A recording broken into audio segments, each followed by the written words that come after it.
Será que Vladimir Putin finalmente vai sentir os efeitos econômicos que a guerra está trazendo para a Rússia? A julgar pela desvalorização da taxa de câmbio do rublo, a resposta é sim.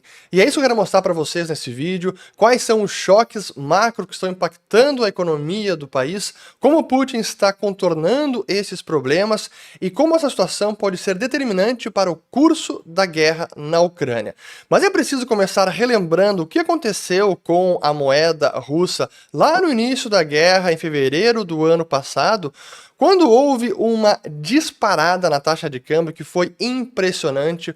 O rublo saiu ali no dia 24, quando foi a invasão, 24 de fevereiro, o rublo saiu de mais ou menos 82 rublos por dólar e disparou para quase 140. Foi realmente uma depreciação imensa, porque claro, ali era uma incerteza absoluta o que aconteceria com a economia da Rússia, ela seria estrangulada como o Ocidente queria, e por isso todas aquelas sanções financeiras e congelamento de reservas.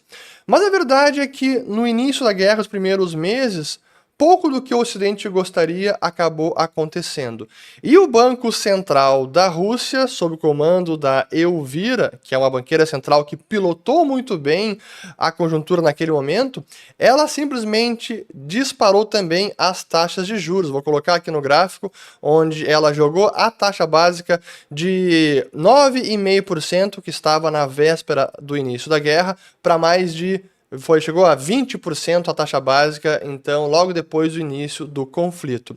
E à medida que a taxa de câmbio foi cedendo, ela foi reduzindo a taxa de câmbio pouco a pouco, até chegar ao nível que ficou praticamente todos os últimos 6 meses, ou quase um ano, ao redor ali de 8% ou 7,5%.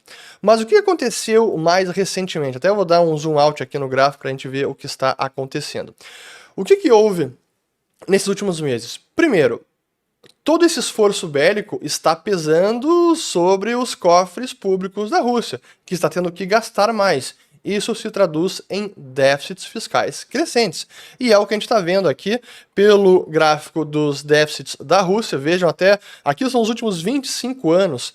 Em poucos momentos da história, a Rússia nessa janela de tempo teve déficits fiscais. Normalmente é quando o preço das commodities caía muito, como foi ali durante a grande crise financeira de 2008, depois 2016, 2017...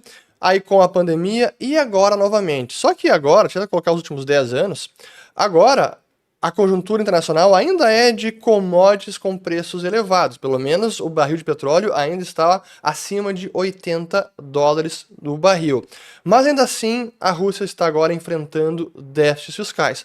Então é o peso da guerra nas contas públicas. Para complicar a situação, a balança comercial da Rússia agora começou a se deteriorar. E o que aconteceu logo depois do estouro da guerra? Como era de se esperar, já vou colocar de volta aqui e tirei a taxa de juros, o preço das commodities energéticas disparou, principalmente o barril de petróleo, que chegou a quase 140 dólares o barril, depois foi cedendo, mas ao longo desse período todo se manteve quase sempre acima de 80 ou até acima de 90 dólares o barril. Da mesma forma, nós tivemos o preço do gás natural, que teve aquela disparada, especialmente no final, em meados do ano passado, com os temores do fornecimento de gás da Rússia para a Europa caindo, o problema também, a dependência da zona do euro do gás russo, mas isso também se traduziu em mais entrada de recursos para a Rússia, uma balança comercial favorável, exportação crescente e importação relativamente estável. Mas agora a gente está vendo algo diferente. As exportações da Rússia começaram a cair. Vejam que no ano passado, em vários meses, foi quase 50 bilhões de dólares de exportação e agora está caindo em 2023, alguns meses até abaixo de 30 bilhões de dólares. Isso está pesando, especialmente porque as importações permanecem ainda num patamar elevado. E por conta de todas as medidas contra a Rússia depois que a guerra iniciou de vários países, a Rússia também tem aumentado a sua dependência de importações. Então, déficit fiscal aumentou, exportações agora começam a cair e importações permanecem num patamar elevado e podem subir. O resultado é uma balança comercial menos favorável. Ainda não ficou deficitária, mas caiu bastante daqueles superávites que tivemos logo depois do início da guerra.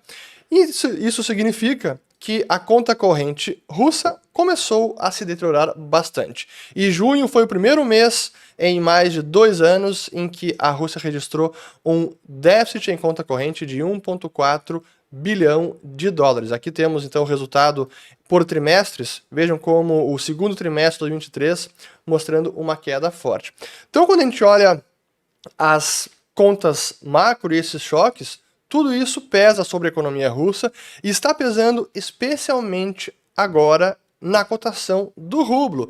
E por isso que o rublo, vamos voltar para ele agora aumentando a janela, vamos lá.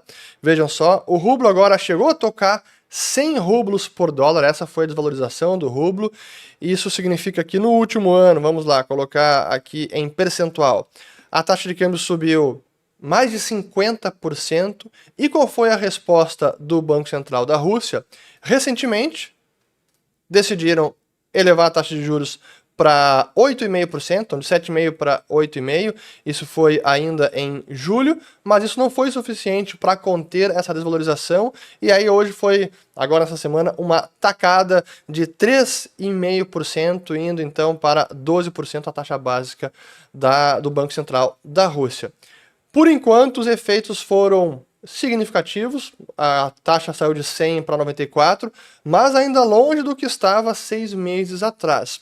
E esse grande temor agora de Vladimir Putin é como conter a depreciação da sua moeda, porque tem um reflexo em toda a economia da Rússia, inclusive sobre a capacidade de importação da Rússia.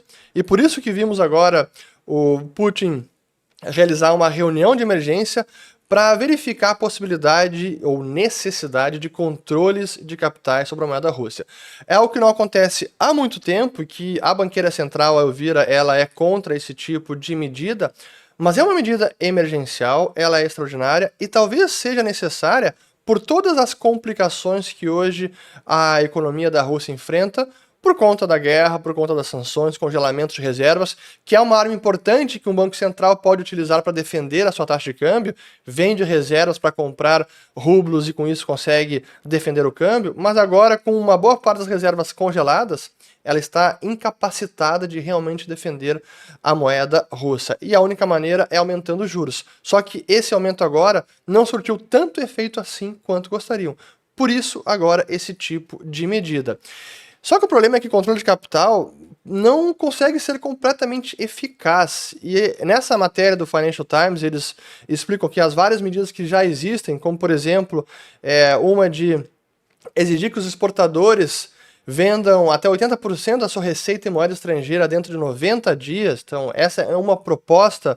Outras medidas aqui incluem a proibição de pagar dividendos e conceder empréstimo exterior, mesmo para países considerados amigáveis pela Rússia, cancelamento de subsídios à importação, limitar os swaps de moeda, reduzir a quantidade de exportadores de moeda estrangeira que pode sair da Rússia. Enfim, são medidas emergenciais que estrangulam cada vez mais a economia da Rússia.